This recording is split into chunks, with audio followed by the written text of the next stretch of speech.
Skymedia болон Go+ Apple-тэй кино урамшууллын 2 дахь бэлэг MacBook Air M3 дээр нэмээд AirPods 4-ийн эзэн 2025 оны 11 сарын 27-ны өдөр тодорсон. За харин одоо хамгийн сүүлийн хамгийн том бэлэг болох Apple Seat iPhone 17 Pro дээр нэмдэг нь AirPods 4 эзэн тодорхойлогдсон байна. iPhone 17 Pro-тай болох боломж мэдээж бүх хүмүүст нээлттэй. Урамшуулалт хэрхэн оролцох вэ гэвэл төлбөртэй кино үзэж, багц идэвхжүүлэн эрх цуглуулан оролцох нь. Төлбөртэй кино үзэх бүрд урамшууллын эрх нэмэгдэж, Apple брендийн бэлгийн эзэн болох боломж ихснэ гэсэн үг. Энэ удаагийн бичлэгээрээ та нартай 2014 онд гарч байсан It's Okay That's Love киног ярьж өгөхөөр бэлдсэн. За энэ драмд маань бидний танихгүй мэдхгүй жүжигчин гэж байхгүй, Солонгосын хамгийн алдартай кино болгоны чимэг болсон жүжигчид тоглосон байдаг. Гол дүрийн хоёртой бол юу ярих вэ? Аль 2003 оноос л классик Баллад улсын явдал гээл кинонуудаараа Солонгос дээр алдартай болж сүүлд Moving-ээр comeback хийхдээ 20 жилийн өмнөхөөсөө ялгдахааргүй кул харагдчихсан Жон Сан жүжигчин эрэгтэй гол зүрх. Хааны нар Producers гэдэг драмуудаараа нэрт гарч дөрөв болгоныхоо онцлогийг харуулж сайн жүжигддэг гэдгээр алдартай Кун Хёжин эмэгтэй гол зүрхтэй. Нэмэгдээд Reply 1988-ийн Сон Дон Ил, EXO хамтлагийн Dio, Хүндийг үргэлтийн Ким Бugju, Running Man Lee Kwon Soo нар туслах дүр тоглож уйдгааргүй хөгжилтэй хэсгүүдээр чимж өгсөн мөлий. Ер нь K-драманууд альва салбар мэргэжлийн талаар кино ихтэй маш нарийн тайлбарлаж онцлог гаргаж өгдөг дөө. Жишээ нь эмнэлэг хөөлн талаар кинонууд нь ямар нарийн байдгийг бид нар мэднэ. Харин энэ драманд маань хүний сэтгэл зүй бага наснаас үлдсэн айдас сэтгцэн эмгэг зэргийг мэргэжилтнүүдийн талаас тайлбарлаж үзэгчдэд үнэн зөвөр ойлгох тал дээр нь ажиллаж өгснөөр онцлогтой. Гол дүрийн эмэгтэй маань өөрөө мэргэжлийн сэтгцэн эмч хийдэж багада ээжийн гэр бүлээсх гадуурх харилцааг нүдэрээр харснаас болоод хүнд итгэж сэтгэлээр нэг тал дээр асуудалтай болсон бол гол дүрийн эрэгтэй маань мөн л амжилттай яваа зохиолч хийдэж ар гэрийн асуудал гэр бүлийн хүчрхийл зэргээс болоод түгших эмгэгтэй болсон нэгэн. Кинонд маань хин хинэн ийм асуудалтай боловч санаандгүй байдлаар учраж бие бинийгээ хэрхэн идгэж байгаа талаар гаргана. Тэгэхээр ингээ бүгдээрээ бичлэгэндээ орцгоё. За тэгэхээр кино маань нэг хижээл насны ах шоронгоос суулгадж буугаар эхэлнэ. Хориглууд нь бүгд л сүр дүлэн болгон өдөж өгч байгааг бодоход ах чинь бужигнуулдаг л байсан юм шиг байгаа. Ингээд шоронгийн хэсгээс кадр шилжгээд манай гол дүрийн залуу нижгэр үдшилэг донд наазгаа авч байгаа нь харагданаа. Энэ ч одоо манай ах штэ. Гол дүр маань эд амжилттай яваа зохиолч бөгөөд гаргасан ном бүрэн бестселлер болохын хажуугаар өөрөө ч мотив шиг би царайлаг төрхөөрөө охид хүүхнүүдийг шуугуулж яваа нэгэ. Хідүүлээ одооноос жан зохиолч гээл дуудаж. Тэгэхээр жан зохиолч маань төрсөдөр нь өнөөдөр тохиож байгаа байхгүй юу? Мань хүнийг яг лаага үлээхэл зогсож байхад нь бужигнсан олон дундаас түрүүхэн шоронгоос сулгацсан ах гарч ирснээр үг хэлхийн завдггүй сэрээдээ дунгаачихan зэр. Яаж байгаа юм бол даа хөрхий. Ямар ч зохиолч маань цус нүжиндээ хутгалдаал унаад үлдлээ. Харин энд киноны маань гол дүрийн эмэгтэй явж байна. Мань хүн үнэн хээгүй. Хэр баргийн юм тоохгүй. Та нарын хоолундаа иж байгаа байлаас нь шууд харж байгаа байлгүй. Нэрийн Хэсүү гэдэг. Игчийг зурагт үзэх санаатай суухт нь мэтээгээр жан зохиолчийн хэрийг дамжуулж байна. Саяын сэрээдэг хүн ч уг нь зохиолчийн төрсэн ахны юм байна штэ. Дүүгээ яагаад ч алах гэж занаад байгаа юм бүү мэд. Ямар тааш ахаад 2 жил гарангийн ял авч байгаа л харагдана. За тэгээ гол нь зохиолч маань харин сэтгэл санааны цогцлолоос болж төр завсарлага авч байгаа гинэ. Энийг үзэж суусан игч маань гинт учиргүй л уурлаад унлаа. Амхандаа номын унших дуртай юм байна л да. Тэгэл хэсэг шин зохиол гарахгүй өтер гээл бөөн ууралж байгаа. Тэгжитэл хажуунаас нь нэг танил царайтай манай туслах дүрийн ах ороод ирнэ. Энэ гэрт ингээ хэсүүгээс гадна ажлын газрын ажууши дээр нэмдэ бас нэг залуу гээд гурлаа амьдэрдэг байхгүй юу? Хамаатан садамж гаруудтай нэг гэрт өрөө төрөөслөл амьдарж ирэхээр манайч үнэн хэйгөө байгааз. Манай гурав гэртээ тэгэл хідэн биендээ гай болохгүй өвтэйхэн амьдарчнөө. Нөгөө тал зохиолч маань бас л буужигнуулж байна. Уг нэг найз бүсгүйтэй юм шиг байгаамаа. Тэрнтэйгээ тэгэл учиргүй дотнч бас биш. Амралтаа авахаараа л холбоо барьж ирдэг болохоор гээл нөгөө хүүхэн төнж мөнэл ардур урдур нь хор найруулаастай. За ах бол энд нэг иймэрхүү. Манай хинэггүй Хэсүүч ямар ажил хийдэм бол доо гэсэн чинь бүр ийм ч байж таард юм да. Мань хүн гэртэл жоохон замраагүй байждаг болохоос ажилдаа яс хариуцлагатай. Дээрээс нь буруу юмны хажуугаар дуугүй өнгөрч чаддгүй шулуун шудраг хүн юм байна уу? Мөрөөрөө ажиллаа хийгээ явж байхад нь нөгөө хамт амьдардаг ажуушин залгаж байна. Ахгүй ч бас адилхан юм ч юм байна штэ. Тэгэл ажил төрөлдөөч ирэхгүй бас хажуудаа нэг ажумаатай хэвтцээ.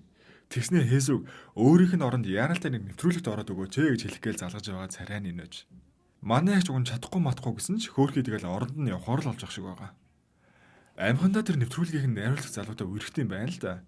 Найз залуу нь Хэсүүг ятгаж нэвтрүүлэгтээ оруулахаар болсноо удаачгүй ажлынхаа өөр нэг хүүхэнтэй булан тохоод оцноо л үнсэлцээл унах юм. Тэрийг явж жан зохиолч маань улаан харчих юм аа бас. Ингээд энэ хоёр маань нэг нэвтрүүлэгт хамт орох гээд байгаа юм байна штэ. Ингэжл нэвтрүүлгийн арын өрөөнд анх уулзалтж байгаа. Хесү маань анх уулзсан цагаас л Жан зохиолчийг жаахан шалга гар идэх нь бол анзаарсан. Өнөөхөн ч бас өөдөөс найрах гэж үзээд байгаамаа. Тэгсгээл хамт нэвтрүүлэгтээ ортол энэ нь мань хоёрыг мэтгэлзүүлэх сэдвтэй байсан байж таарад камерын өмнө бараг хэрэлдэнгээ алднаа. Жан зохиолч маань ихэнхдээ сэтгэл зүйн гэмт хэрэг төрлийн зохиол бичдэг юм байна л да. Харин Хесү маань сэтгцэн юм ч юм штэ. Ингээ бодит амьдрал ном зохиол хоёр шин шаал өөр гэж баахан мэтгэлцээл анхны уулзалтаараа бие биендээ дургүй болоо салваа гэж. Хесүс эмнэлгээс нь дуудаа шууд ажил руугаа явахаар болж байгаа. Араас нь харин Жан зохиолч хэрүүл өдөх гэж гүүгээд барсангүй. Тэгснээр найз залгууч мэдэхгүй нөгөө найрлагч нар хурж ирснээр барыг балаа хүний дугаарыг өгч мэгцэн солиорж агаад явлаа. За тэгсэн саяхан хэрүүл уруул болоо салсан хоёр маань оройн шоодож явж байгаад углаа нүрээрээ таралддаг шүү дээ. Манай их ажлынхантайгаа хоол идэж байгаад хадуураад бүр шөнийн клуб төрөөд ирсэн зад авч гинэ. Жан зохиолч яа зүгээр ах вэ? Явж ч бол яриа өддөм баас тээ. Өдөржин маргалсан асуултныхын хариуг олцсон эдэргээл үг хаяалаа өгчжсэн чинь гинтхэн нэг залуу өвсөрч гарч ирснээр л манай их чиг нислэн жигээл унгаач юу. Юм хүн яагаад дайраад унсныг нь ойлгоогүй ч зохиолч маань амхандаа ихчийг хамгаалах гээл нөгөө залууг нь бариад авсан чинь сэтгцийн өвчтөнд байж таар тий. Игч өвчтнийг нь хамаагүй зөхөж зодж болохгүй гээл хамгаалахдаа мань зохиолчийн араас ваараар гусаал хайлаа. Саяхан эмнэлгээс гарсан өвчтнөө энд ангааж уухгүй шоудж яваад хариуцсан эмчийнхээ царайг хараад сандарцал юм байна л да. Ингээ игч өвчтнийхээ араас хөөгдөн цохиулсандаа ууралсан цохиолч мөн л игчийн араасгүйгээ бөөн хөөцөлтөн болж байгаа. Годмон гүйжсэн нөгөө өвчтөн бүр хүний машин авч тавихал гүйцэтгэе байлоо. Ингэж идэл нэхэл хатуудаа зохиолч маань найзынхаа машиныг дээрнэж унаад дорхноо давхиал ирж байна. За ингээ саяын явдлын учир начрыг сайхан тайлбарлаж өгөөд өөрийгөө хянах чадваргүй хүн машин бариад давхиад байвал аюултай гээл манай хоёр араас нь явахаар боллоо доо. Яаралтай нөхцөл байдал байж ижил бас хоорондоо хэрэлдээстэй маа. Ядж яхад нөгөө өвчнөж баригдаж өгдөггүй шүнжээ араас нөхөө. Бүр хотын төвөөс гарч давхиад хавцал идэр дээр очицсан. Зохиолч явах хэвээр машин сайн барьдгийн хүчээр л аль аль нь хавцал дээрээс нисээд өгцөнгөө л аим гарч байгаа. Энэ хооронд нь нар мар мандаал хизээний өвлөө болж болцсон байгаа шүү дээ. Тэгснээ түргнийхээ ирээл нөгөө өвчнөө арайгаж тавьшруулснаа манай хоёрыг үлдээгээл явчихъя. Хаан ч мэдэхгүй уулан дээр машиныхын бензин дээр дуусаад хуйлахна тороо үлдчихэж байгаа шүү дээ. Мань зохиолч дагз руугаа цохиулахдаа толгойн хагасныг ч мэдэхгүй яваад байсан байгаа. Тэрийг харсан Хесү маань амхандаа дотоороо өмчөөсөн макаараа толгойг нь боож өгөхгүй хувцас тайлдаг байхгүй юу? Манайх тэрийгэж мэдэхгүй шаал өрөө бодоод барыг баярлж маярилцсан. Тэгснээ хизээ хон толгойгоо хагасныг мэдчихэл бас ахиал хэрүүлүүдөөстэй. Энэ хооронд нь Хесүгийн бие бас нэг л биш. Манай хүн өршөлүүлж унахтаа гараа бэртэйгээл хөдөлгөж чадахгүй байсан байхгүй юу? Ийм гартай байж ижил шүнжээ өвчтнийхээ араас хөвгөл хар хөлсөн цутгацсан амтай ямар л өлөг вэ гэж. Юу юуг л ухаан алдаа унчиж байгаамаа. За тэгээд ах минь амарлаг 20 гар дээрээ өргөөл алхаж байгаа юм чаа. Түргэн дуудаач ирэхгүй байгаа миг одоо өөр яалтаа билээ дээ. Арай гэж уулнаас бууж ирээл овоо хөвжснээс ухаан алдаа унчих юм аа хөрхий. Бас аргачгүй дээ. Толгойн хагасныг ч мэдгүй цусаа гоожуулаа шүнжээ авцсан юм чаа. Basic Plus багцад нийт 5000 гаруй кино, ТV сүг 96 цаг нөхөж үзэх. Мөн хамгийн чухал зүйл нь 8900 төгрөгийн 4 төлбөртэй киног үнэгүй үзэх эрх дагалдах ба Apple TV кино урамшууллын 2 эрх нэмэгдэх юм байна. 3 дахь бэлгийн эзэн 2025 оны 12 сарын 27-ны өдөр тодорноо. Дэлгэрэнгүй мэдээллийг Sky цэгийн вебсайтаас болон Sky Media Global-ын Facebook пэйж хуудасаас аваарай. Ухаан алдаад унсан хоёрыг маань төрөвнийхээ олгоол ирсэн юм шиг байна. Ашгүй эмнэлэг түргэгчжээ. Мань Хесүс сэрвүүгүй ажил руугаа яваад өгсөн гинэ. Жан зохиолчийг сэрэгтэн эмнэлгийнхээ танд үлдээсэн гэд нэг захиа өгч гин. Хесүл бичсэн байна л да. Баярлаа ядэрч байхгүй дугаараа үлдээснэ. Хохирлын мөнгө амаараа үл ийшээ дансаа явуулаар айлгаж авсан. Мань зохиолч тэрийг хараад бөөн уур. Тэгснээс усны дугаар битэн цаас ангаас буцааж аваад байгаамаа. Уцрын залгаал хэрүүл үдсэн чинь цаадхан тоож байгаа чинь жалах. Манай ихч ажил дээр ирээд өвчтний ээж рүү ууралж өрсөн гээл жаахан хэрэг төвхт оростой. Нөгөө талд харин Жан зохиолч бүр том хэрэгт орчихжээ.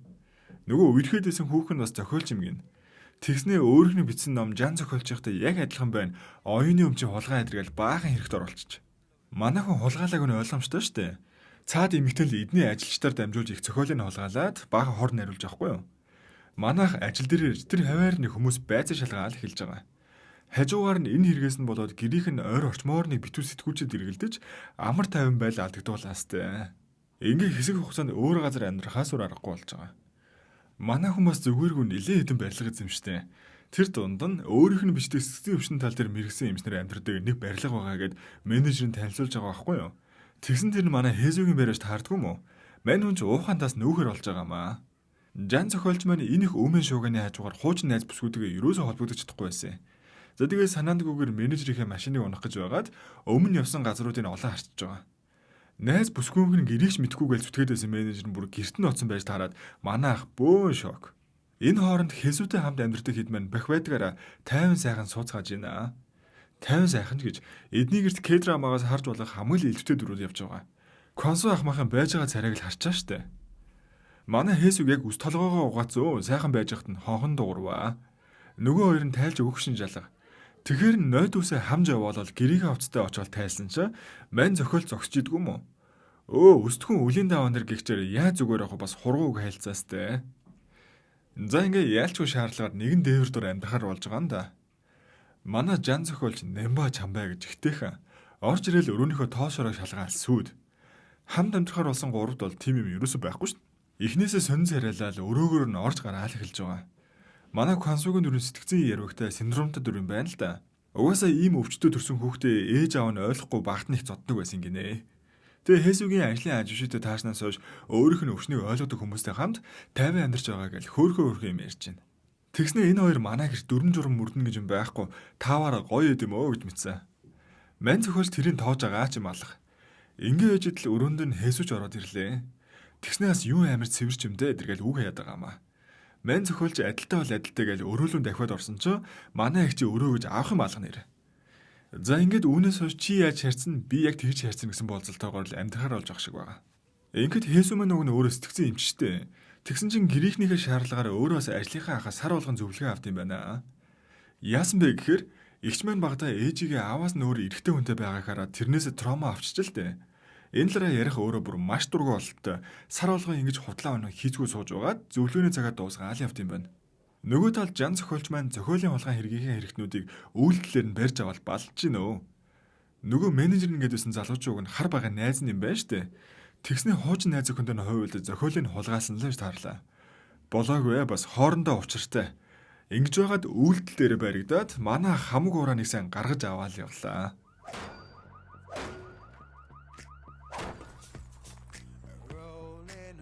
Энэ өдрийнх нь орой өгөн жан зохиолчийг ухтах үдшилэг болно гэж манайха ойлгоо яваадсан байхгүй юу? Тэгсэн зүгээр бөөндөө нээж хөлн бүх үзгэл үдшилэг байж. Эдний тэгээ Хесүгийн найз залуугаас ахуулаад ажлын хүмүүс эдэргээл жум юм цуглчжээ. Манай зохиолч үүдэрээ явж ороод нэвтрүүлгийн 12-нд өөр эмэгтэйдээ үнэлцэл зогсож исэн залууг шууд таньж байгаа. Тэгсэн тэр залуу нь Хесүгийн найз залуу гэдэг юмдээ бүр шок. Яаж байгаа цаана нөгөө үнэлцэл зогсож исэн охин Хесүдээ бас учруу дотно яагаад ах юм аа. Ямар гэж юм болоод байна гэж манайх бүр гайхалгүй яхав. Ингээд зогсож исэн чинь Квансу хурж ирэл гэрт нэрсэн хүмүүс рүү хуруугаараа зааснаа. Энийг ч манайхын хуучин ихнэр тэр залуу Хесүгийн анхны хараад ирэл баахан гурвалжин дөрвөлж юм яриад бүр толгоог нь эргүүлээ хайчлаа. Ямар ч тач манайх хүн Хесүг найз залуу нь хураад байгаа юм байна гэдгийг мэдчихэл шууд очиод хэлээд тавьчихж байгаа.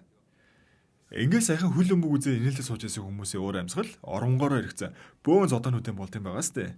Ах бүр хүмүүсийн болж өгөхгүй явлыг илчилсэн биш дундуур нь өөрөө орж баахан зодуулаад таарлаа. За тэгээ энэ явдлаас хойш ягаад ч манаагааруу жан зохиолж байгаа гадуурхаа унлаа гэж. Өг нь хөрх нэг буруу юм хийгээгүй шүү дээ. Энийний дараа нөгөө найз залуу нь Хесүгийн ажлыг эмнэлэг дээр ирж уушлал эдрүү гуйвал бөө юм болж байгаа. Их ч одоо юу гэж уучлах вэ? Харин хөөрхий тийм сайн болсон байснаа өрөөж мэдээгүй байсан юм шиг байхан баахан л боллоо. За оройн манай жан зохиолч Хесүг жаахан аргадах санаатай өрөөлөнд дарс уриал яваад очдөг байхгүй юу? Тэгснэ би ч сайхан 3 жил үргэсэн бүсгүйгээсээ салаад сайн найзмаач урваад баахан юм үзлээ. Хоёулаа нэгэндээ хань болоод жоохон сууймой гэж байна. Өнөөх нь яг итгэж харагдач. Шаналж ядж байгаад хурж ирчээл олон юм зохиож ярьлаа гээл улам уурлаанаас. За тэгэл авчирсан дарсыг нь нүүрлэн цацаж хаяад хаалгаа тас хаачиж байгаа юм да. Ингээл чи нөхөө би нөхөө чамтай нэг дээвэр дээр амьдрч чадахгүй дээрээ тулаад орилоо байжсэн чинь цаатах нь ахаал хаалхан тогсож байна. Яав гэсэн чинь зөрүүлэл дарсаад цанаас. За тэгээ бөөн хэрүүл зодон бол танилцсан хоёр маань цаашдаа яад юм бол доо. Аль аль нь тийм амар буулт хийх хүмүүс биш байгааз. Уг нь 10 жилийн туршлагаас харахад хоорондоо хэрэлцээр байгаа суудсан хүмүүс зөндөө байдаг та. За тэгээ бөөн хэрүүл зодон бол танилцсан хоёр маань цаашдаа яад юм бол доо. Ингээд дараагийн бичлэгээр уулзлаа. Түр баяртай. Та бүх кино багцыг идэвхжүүлснээр багцад дагалдах 5000 гаруй кино контент, дэлхийн шилдэг кино, цувралуудыг нэг доороос үзээрэй. Яг одоо багцаа идэвхжүүлээд Apple-тай кино урамшуулд оролцож, Apple брендийн супер билгүүдийн эзэн болоорой.